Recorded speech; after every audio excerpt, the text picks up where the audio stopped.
आहे कहियो न सुख दो है पिया नीले सा देवरे के रुपया पर करिए हम ऐसा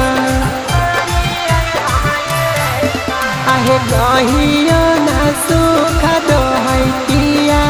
नीले सा आहे देवरे के रुपया पर करिए हम ऐसा आहे मोटे घाटा पिया हमार पातर मोर सारी साखी रे पातर मोर सारी आहे बाते बात पर चिंटू राजा बोलो है गणेश पिया के पसी जैसन तीता देवरा न जा जैसन मी पिया के पसी जैसन ती